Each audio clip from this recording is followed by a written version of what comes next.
Namaste, hello, and welcome to India Global Week 2020, Be the Revival, India and a Better New World.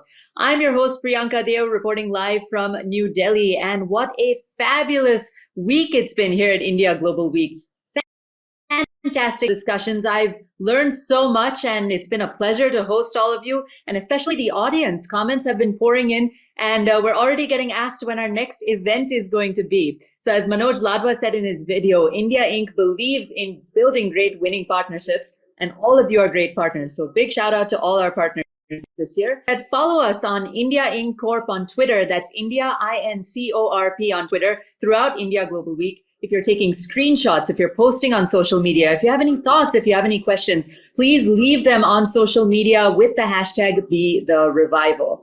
If you missed any of the sessions here at India Global Week, you can always go watch them. Log into the website indiaglobalweek.com, where you'll be able to see all of the sessions. With that being said, let's jump into our first session, which is called Imagine Creative Minds Forum. What will the impact of the COVID-19 pandemic be on India and on global culture? India is projected to be the third largest economy by year 2030. What impact will this have on India's culture and our cultural offering to the rest of the world? How salient are India's ongoing cultural links to history, especially when applying it to the 21st century? Let's explore these questions on more and more. Our first, I now give it to our moderator, Mr. Amish Tripathi of the Nehru Centre. Amish, the stage is yours. Namaste from New Delhi. Priyanka, thank you so much, bro, for your very kind introduction. I'm going to start off saying that, in our ancients used to say that if you want to improve yourself, then hang around people who are better than you are. And trust me, I can't do better than this panel. There are 2 Oscar winners, 1 national award winner out here. Shekhar, my friend, has made iconic movies like Masoom, Bandit Queen. His films have got 10 Oscar nominations and 4 wins. My other friend, Prasoon Joshi, has got the Padma Award, National Award, has made films like, has written for films like Rang De Basanti, which have been, seminal in modern youth sort. And the third of my friends, Paul Brett, among his credits are movies like The King's Speech, which I'm sure all of you have seen, Oscar-winning film. And what I like most about this panel is not just that they are creative geniuses. They're also, they exhibit skills in organizational and leadership roles. Shekhar is many of you may not know, he's a chartered accountant, right? So it's difficult to believe that because he looks like a very exciting figure, but he dealt in balance sheets, okay, a few decades ago. Prasoon is the chairman of McCann Asia Pac, has led the agency to new heights. And Paul has actually taken over a studio with the backing of Blackstone. And all of you who are in the finance space knows what the backing you would know what the backing of Blackstone means. So it's a delight to be on this panel. Paul, I believe, has just dropped out, some bandwidth issues, but he'll be back on soon. And we had discussed this subject yesterday, Shekhar, Prasoon, Paul, and I. And like most creative people, we were supposed to talk only for 5 minutes. We ended up talking for 45 minutes. And we must have spent only 30 seconds on the subject itself. The rest of the 45 minutes, we were talking randomly about creative stuff. It's the way we are. All of us drew inspiration from each other. But today, let's stick to the subject. So I'm going to start with Shekhar. Shekhar, you know what the subject is. The pandemic. It's not the worst pandemic that humanity has ever suffered. We've suffered far worse. The Spanish flu took away 50 million lives. COVID is nowhere in that league. But our reaction to the pandemic is truly a black swan. At no point in human history has the entire world literally shut down. Right? So the impact on the economy, the impact on health, these are subjects that other panelists will study. But there is this thing that comes from history, that the flood myth in all ancient cultures is derived from a global event. At the end of the last great ice age, the waters rose all over the world, and that gave rise to stories and myths. How do you see this pandemic, the fact that the entire world has shut down, no one has been untouched by it? How do you see it playing out in our area, in stories, in culture? Well, I think there's two ways to look at it, where you could say we'll be telling more stories about pandemics. I don't think so. But I think we'll be telling, look at the Second World War. Look at what happened to culture after the Second World War. It completely changed. And for a while, we went through this kind of thing where every story had a bit of the Second World War, but it was a story of joy. So musicals came back, and all of that came back. But on the other hand, I think that what happened now is online has become such a big thing. Previously, to partake of another culture, we thought, okay, I have to go to Hollywood. Now, nobody's traveling. And because nobody's traveling and everybody's coming online, I'm finding that the relationship and the communication is becoming far more intense. So what does that intensity lead to, Amish? Let's just take India, because that's what we are looking at. First, any culture that refuses to innovate, to change, to become new is doomed to failure. Any language will fail. Anything in our modern world that is not willing to innovate itself or reinterpret itself will fail. So what does that mean to India? We have 15% of the global, 15% of the world's population of teenagers live in India. And one of the things that's happened with everything that is going online and digital is a vast number, huge number of teenagers and have entered the global world. Imagine kids in villages. They had no chance. They're nothing. Suddenly, they're all on TikTok. And what's going on? I go through little villages, and a housewife is sitting there saying, "Main to nahi karti TikTok, but my kids show me how to pray." So there's a sudden renaissance in global communications formed by these global platforms. So who will be the influencer? That's another question. Which culture will? No, we're all going to influence each other. But I think that, yes, China, to a large extent, has already influenced global storytelling. India has constantly, with the Mahabharata and Ramayana, the mythology of Indian stories is unsurpassed. There's no two ways about that. But the adaptation of these mythologies will be promoted more and more by which culture? I think it's going to be the teenagers, and the largest number of teenagers are in India. So we really have to wait and watch which way they go. But they're certainly not going to be so traditional. It'll be traditional mashed with a lot of innovation, which is great. Yeah. I think that's fantastic insight. And one of the things that it struck me, Shekhar, that you are in a way the voice of someone who's rooted in India and has gone to the West. Paul is in a way the voice of the West, which is fascinated with India. He's traveled a lot in India. And Prasoon, in my mind, because his command over Hindi is just so fantastic, is like the voice of the rooted India, which is, and Prasoon, I'd love to hear your thoughts. I thought Shekhar built a very interesting case on how teenagers might drive influencing in the future. We're not sure who the influencers will be, because the world has been democratized, because it's online. Culture has been democratized. It's not high culture which will cascade down. Could be bottom up as well. How do you see this playing out? See, you can't, first people were quite in denial, especially the creative fraternity I saw initially was in denial that, something like this has happened, and, that it would impact the way we consume creative work. And one important observation I had, and in fact, I was talking a lot those days and writing articles and seminars. I was talking about this 8-second attention span, which, 8 seconds means 1 second less than the goldfish. Now that's what humans have acquired. 8 seconds, the new generation has 8 seconds of attention span. That means, and in the world of advertising, you used to hear that first 8 seconds, the importance of front loading the message.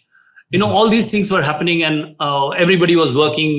Facebook created a campaign where there's 6-second stories, which were beautifully done, again, to prove that, In 6 seconds, you can tell a story. So one hand you were talking about, and Shekhar was just talking about these TikToks and these smaller formats.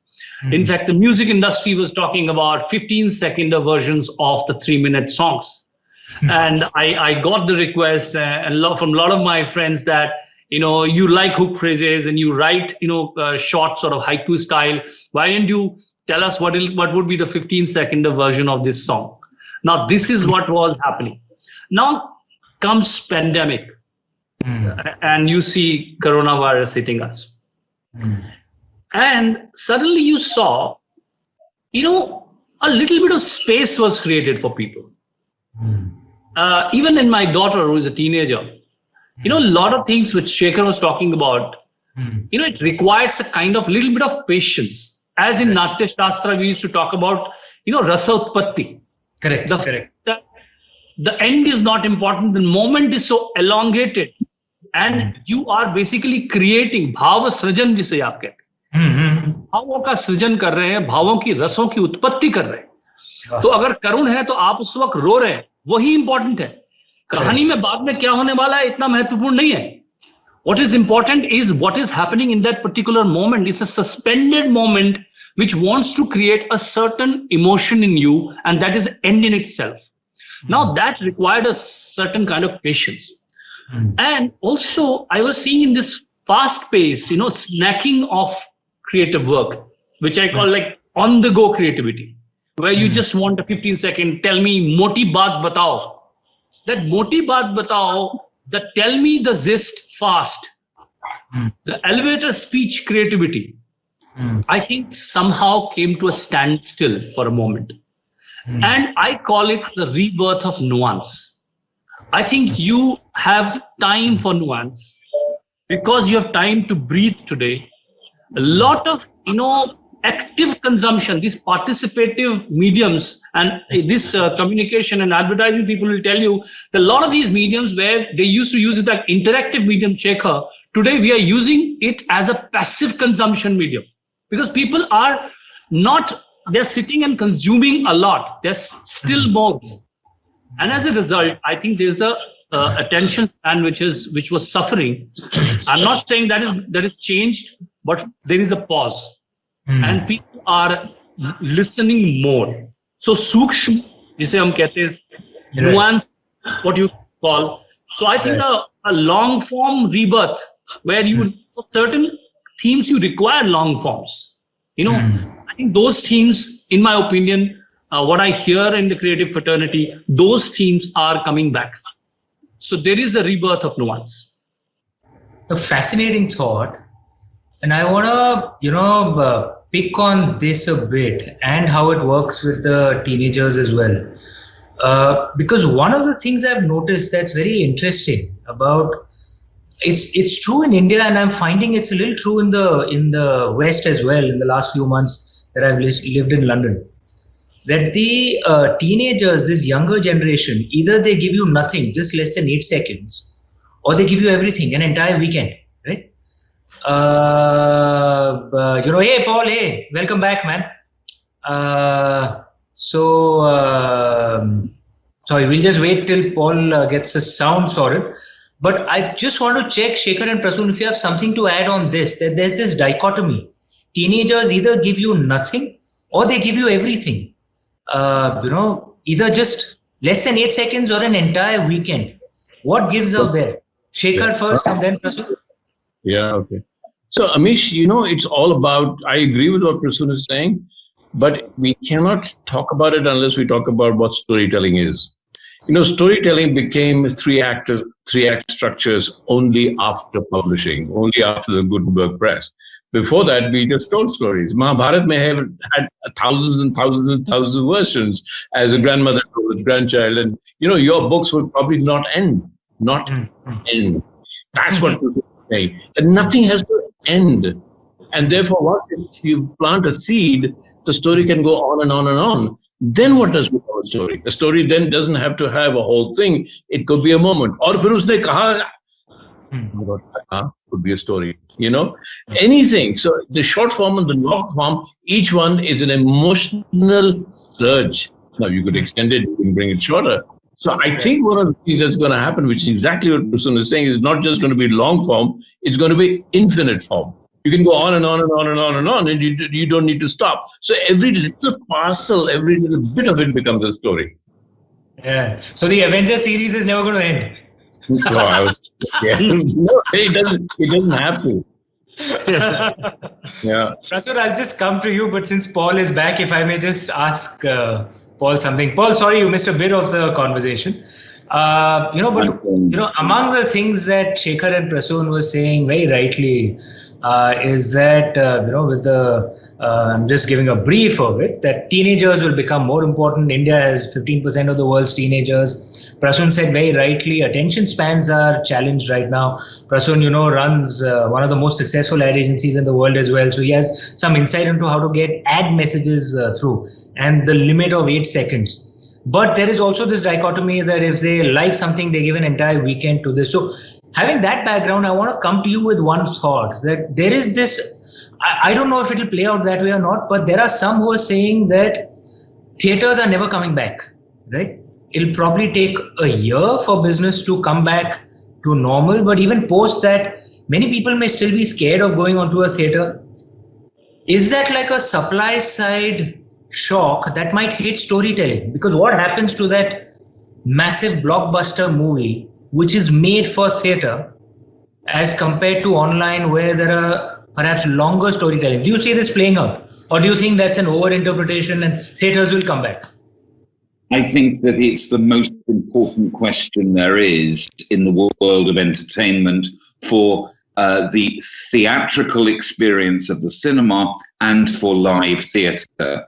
The art form that is giving me the greatest concern at the moment is the live performance on stage, which has been absolutely devastated, and the performers are not being paid. They've earned nothing during this period of time, and that is zero income for 4 months for people who already were not being paid very much. Yeah. And that is going to be something that will have an impact for a great deal of time.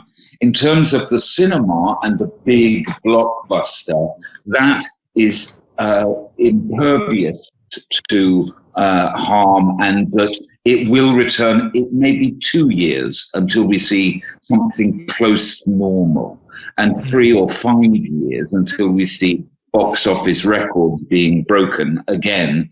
But what I think that the coincidental with the pandemic is the rise of streaming, nowhere more so than India. And that is altering storytelling. As Shekhar just said, it was the Gutenberg press that really brought in the 3-act structure, and now series are eternal. And so it's not just soaps, but nearly every form of drama on television has to have multiple seasons. And so we're entering a new era of storytelling. Fascinating. And Prasoon, if I can bring that back to you, I think Paul makes an interesting point on how streaming is becoming, and in India it's probably going to become bigger and bigger as telecom takes off. 5G will get rolled out. It's a matter of time. And on that, adding to the point that Shekhar made, that the Indian form of storytelling was a little different, especially if you look at our foundational stories, Ramayana, Mahabharata. Yes, it didn't fit into the 3-act structure. If we have to use a modern term, it was almost like a hypertext structure, right? That there is a common theme running, and then you suddenly come to a point and it's like a hypertext. It goes into a flashback, some story, which there's some message, and then it comes back again to the main narrative. Then it carries on again, there's a hypertext. So that it becomes an experience that you absorb, like how you just follow a website, you just randomly, it's like a flow of consciousness. You just go in different directions, then you discover the story. The storyteller has not kind of boxed you in an act. Do you see that playing out? And if that does play out, what are the challenges for a storyteller on that? It will be hugely complex writing something like this. See, I feel after the pandemic, you'll have to see what kind of subjects will be picked up. If you see the instant art forms today, I don't consider film an instant art form because it takes time before the kind of films which probably what is happening to people today. Poetry, I express myself mostly through songwriting and poetry, so it's easier. Shekhar already know I have already done 4 songs on the one with A.R. Rahman, which was about the pandemic. Then after that, we did 250 singers came together. We did another piece. Now, this is easier to express instantly what is happening. Cinema will take time, okay, to express, and shootings are not allowed right now. You can't shoot. So what kind of cinema would you see releasing in theaters today? I think the biggest sufferer would be spectacle cinema. See, spectacle cinema requires a certain atmosphere, a larger than life, kind of appeal to it. And, in India, you have, and unlike many countries, I mean, we have small TVs. Somebody was talking to me about, how earlier people used to talk about the OTT platform being a personal consumption platform, like reading a book you're personally consuming. So the codes used to be different versus theater, which is collective consumption, where you are sitting with other people, laughing or smiling, exchanging glances. So that's a very different code. Now what happened, a lot of people started, watching the in-home consumption formats, which you felt personal consumption as collective. In India, you don't have 5 TVs in a home. You have one television in one common place where people are sitting and collectively consuming something. So there is change in what kind of cinema they will consume together versus they were consuming personally in your OTT platform. What are the kind of subjects they will choose? See, I think there is a realization art, which, I'm seeing a lot of gratitude in people today. If you see advertising, every second ad is gratitude ad. I want to pay my respect to the service providers, to my domestic help, so there is a realization art which is happening. Reconnection with relationships, which you're seeing happening in the kind of subjects people are picking. A reevaluation of their priorities in life. What is important to me? What is not important to me? And connection with self. I think also a spiritual part of art. The connection with self. A lot of people are like Shekhar has no problem spending time with himself, but I have friends who are dying to get out. I mean, if I tell them that Shekhar is in Munshari for 5 months, they can't because they have lost the art of spending time with themselves. So there are a lot of these subjects which are going to come up in art and cinema as we go along. Also, see. Like creativity is also expressing itself in various other forms. Creativity in cooking, you are seeing today. Yeah. Creativity in messaging. These text messages have become so creative. People are expressing themselves through that. See, today I saw a bird and they're taking a picture of a bird. The sky is beautiful. So what is happening is reflecting in various other ways than just cinema. Creativity is going even kitchens, in interaction with your family. I think fundamentally, I believe humans don't want to be sad. If you go to even a funeral, you see people on the side start talking about lighter stuff. Because, sadness and gloom and melancholy is an acquired state. You want to just shun it off and move on. And that's what people are doing. And that's what would reflect in art, a certain positivity, certain optimism. Everybody is looking for it. They're calling each other and giving, hope. Don't worry, it's going to open up. We'll party like this. We'll do like this. People are having Zoom parties. There's new software launch for Zoom parties and those kind of parties happening, virtual parties. So I think certain optimism will also reflect in the kind of work we will see in future. Fascinating. If I can pick on one of these and come to you, Shekhar, I think it's interesting what Prasoon said of a rise perhaps in spiritual storytelling. We see that in India. Part of, I'm enjoying a part of that, that boom as well. Do you see this happening in much of the free world, in the West as well? As this, there is a sense one gets that many are realizing that is this an opportunity to take a step back and rethink our lives? you are a deeply spiritual person. Only a spiritual person can be completely by himself for over 4 months in the Himalayas. I know you're very fascinated by Lord Shiva as well. How do you see this playing out in terms of stories? Will there be a greater fascination for this in the West and in India, much of the free world? So if you're looking internationally, Amish, let's redefine it. How do you see it playing out in stories? We've already said that stories, I'll just take that one bit and then go to the idea of spirituality. You said something earlier, how do we become as immersive as we are when we're in theaters, if we are watching television things?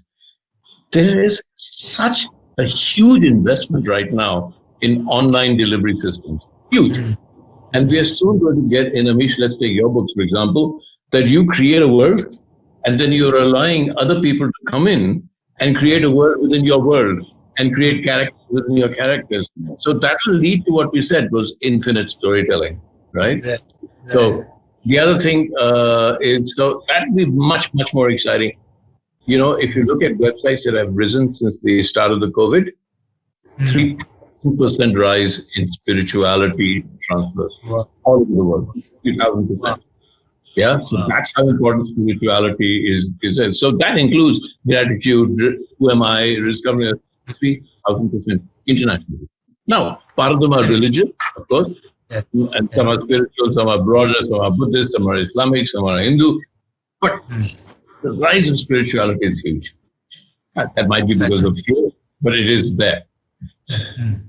Fascinating.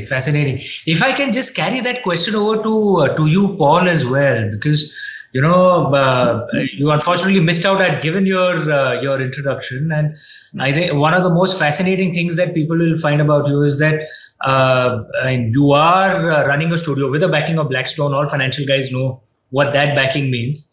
But you have traveled through more states of India than many of us have. And I know you are interested in this space as well.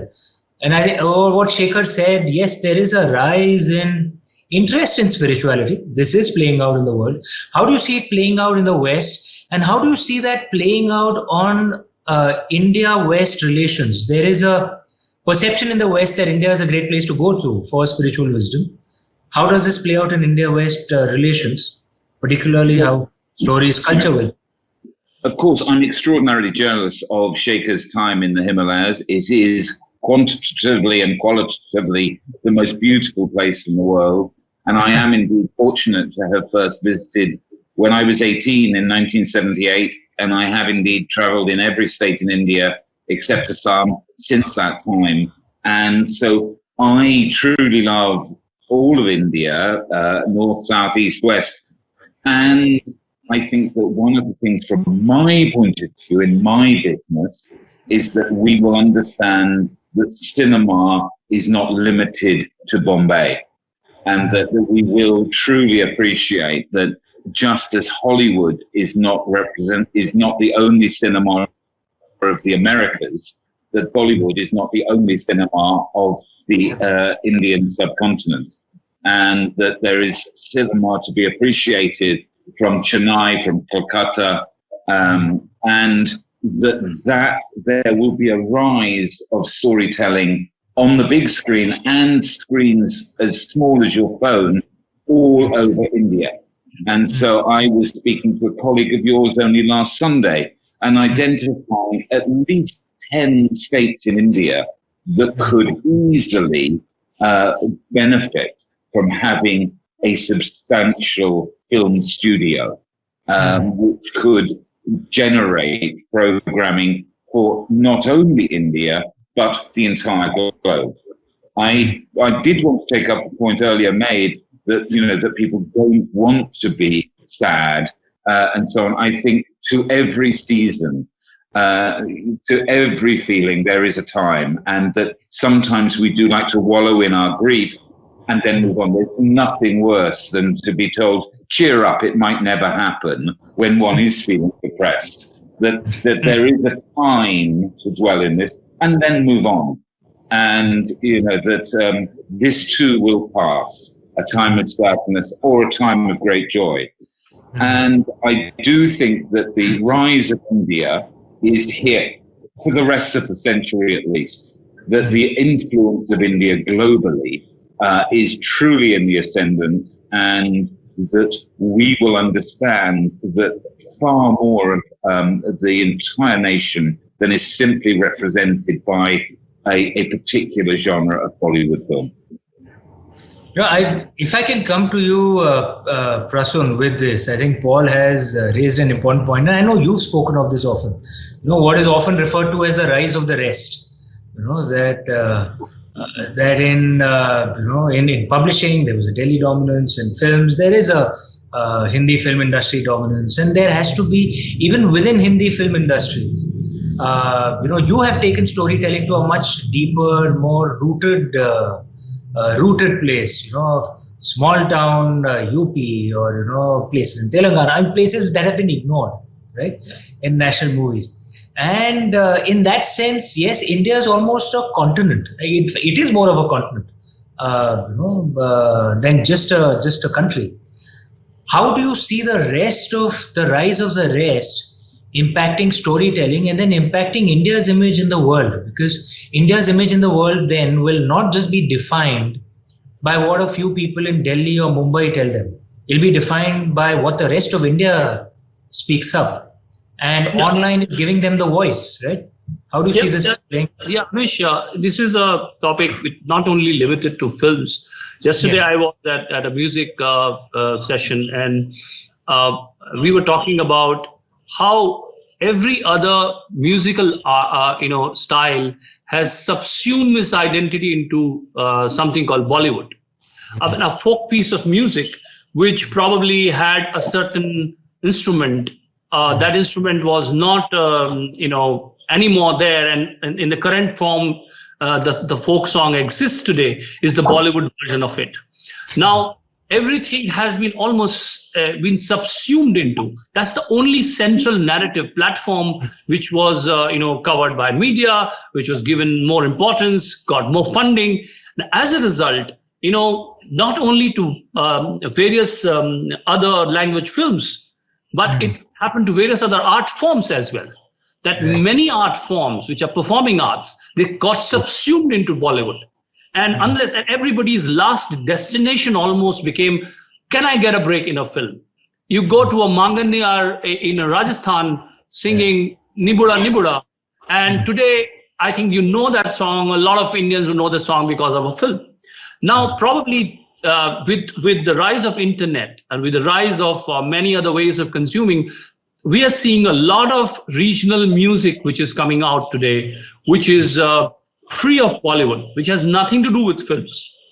They are, we were talking as songwriters, we were talking about the fact that, when is the last you wrote a song which was not based on a situation? I mean, you as a songwriter, and Rahman, when we were talking the other day, that we just jam for what we feel about that in India, mostly you're writing film songs or creating film songs. So, and moving on from it, what Paul was saying about, giving a platform to various other language films. When Shekhar was heading the national awards last year, I remember you had awarded films from various parts of the country which we had never heard about, actually, that they produce films. So unless, people from smaller town India, unless a farmer's son produces a film, you will never get a true sense of what was happening there. A lot of our Bollywood friends have seen farmers only in films. And they are, and they keep reproducing the fancy dress show of farmers. So I think true democratization has to happen, and which is on its way, I must tell you today, because it's cheaper to produce films. And you are seeing voices coming out of, deeper India more than ever before. And this central narrative are now is also parallelly you have got more narratives. And those narratives also need to be given international platforms. See, India can't be just about chicken tikka masala and bhangra. True. We have, it's a very, very intricate society, and we need to give platform to those films and those art forms. And I think the time will come for that. And we are on a way towards it. Fascinating point. And Shekhar, if I can bring that to you, because I know you have been a strong proponent of this, you've always said there can't be just one narrative. There has to be multiple narratives. And I know whenever you've had the opportunity, as you did, when you headed the awards, National Awards Committee, you have pushed for it. Building on what Prasoon said, what do you think that those who are better established, that those who have a voice, besides the kind of things that you, Prasoon, Paul, everyone does to bring out different narratives, what can be done? Or is it that it's going to naturally happen in any case, we should just sit back? How do you see it? Amish, if you remember, if you look at old Indian films, Bollywood films, it was always Mr. Ramesh, Miss Seema, Mr. There was never a surname, ever. And there was a deliberate reason they would not put a surname in case the film got regionalized. So they said the Bengali name, the Maharashtrian guy. Those days are gone. Actually, it's not just the Bollywoodization of the Indian art, it's a Hollywoodization of international art. The reason it's attractive, why Hollywood took over, Japanese cinema, great cinema like Italy, great cinematic production, to the point where France had to say no more Hollywood films. If a theater runs a Hollywood film, it has to run a French film, because film is so addictive and juda hua with our own culture, right? But remember, what it stood for is killing it. What it stood for was a lack of personal identification of who I am. Who am I? Who is my identity? I can be emotionally identified, but this is not my root. And what regional cinema is bringing now and bringing back is rootedness. So maybe this is the end of the era of no roots. Now we are all looking for our own roots. And so if you look at the successful series in India right now, everybody belongs somewhere. Everybody belongs to a village. Now you have to name the village. You have to be rooted. And so it's rootedness that's coming back, which we lost. We overdid it. Hollywood overdid it. Bollywood overdid it. And the reason they were successful because they're very energetic and energy became prime. But we are going back now to regional ideas and more rooted cinema, and therefore better cinema, better content, better forms of storytelling, more identifiable to who you are. Fascinating. Then taking this, Paul, if we can just carry this conversation forward and bringing it to the Western stage. One of the interesting things one sees on Netflix, Amazon, OTT platforms, stories which are authentic. They don't even attempt to be global, right? Like Dark, in India, it's taken off in the German language with subtitles. In India, right? So now there are two streams of thought out here. One thought, that look, we can't create a global culture, unless all of us think of ourselves of humanity as one. But there is a kind of a counter reaction to this, and you see that happening not just in India but across the world, where people who are rooted are seen as more authentic. As long as they don't hate someone else, to be authentic. How does this play out on the Western space? And, there is a political angle to it. We're not going there. We are cultural people, but that plays out on culture as well. How does it play out on the Western and therefore the global stage, considering how influential the West is culturally? The epiphany I had was, thank you, Amish. The epiphany I had 3 years ago was that my wife and I sat down to watch Sacred Games on Netflix. And after a few minutes, I said, look, I can't watch this because it's so badly dubbed. And then we realized by going to the Netflix menu, we could watch it in the original Hindi with subtitles instead of a bad English dub. And then I learned that I could watch it in English with Polish subtitles. And that it was that truly, that's the cleverest thing about Netflix is that they understand that the market is global and they are reaching out across the world. And there will be 150 streaming services in India next year. That's partly because you have 26 official languages. And so we will get to share the regionality of India here in the West. And it is the duty of film festivals to look for the big stories from smaller places. And that's where I think the most exciting developments in film festivals will come as we return to collective viewing in the cinema. I think it's a fascinating thing to end it on. I've been given the timer, and we are a little over time budget already. But I think it's a fascinating thing to end on. That what online has done in a way has democratized creativity so much. That the real India can actually be visible to the rest of the world now, and I think it'll be a fascinating. You have anyway shown it in conversation. Sorry. I'm saying you have anyway started a new trend with your books, so I think yes. Thank you, guys. What an honor to be on the panel with all of you. Like I said, as our ancient said, the best way to improve yourself, hang around with people who are better than you are. All three of you are far better than I am. Thanks so much for sharing your wisdom, and I hope everyone who watched us, I hope you guys enjoyed this fascinating conversation. Shekhar, Paul, Prasoon, thanks so much for taking your time, guys. Thank you. Thank you. Thank you. Thank you. Bye. Bye. Thank you. And what a fabulous discussion that was. Thank you, Amish, for a great discussion, and for our fabulous guests. You handled it really well. Great questions. So thank you very much. Namaste.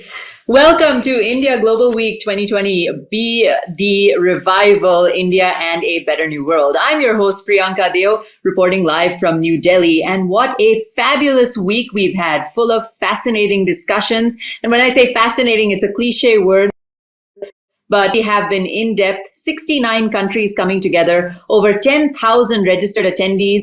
It's been absolutely fabulous and truly, truly global. Now, as Manoj Ladwa said in his videos, India Inc. believes in building winning partnerships, and all of you guys are great partners. So shout out to all of our partners here at India Global. With that being said, follow us on India Inc. Corp on Twitter. That's India, INCORP, throughout India Global Week. We have a fabulous lineup of discussions coming next. So if you are about to post anything, if you're taking screenshots, if you have thoughts, if you have questions, I want to see them. Use hashtag #BeTheRevival and post questions for us. Now, if you missed any of the sessions here at India Global Week, all you need to do is log on to our website. That's www.indiaglobalweek.com. You'll be able to see the sessions, and that might be a great thing to do because we're about to take a break over here. So we'll see you here just in a few minutes at India Global Week. Log on to the website, register if you haven't already. Have fun, and we'll see you here just in a few minutes. Till then, this is Priyanka Deo, your host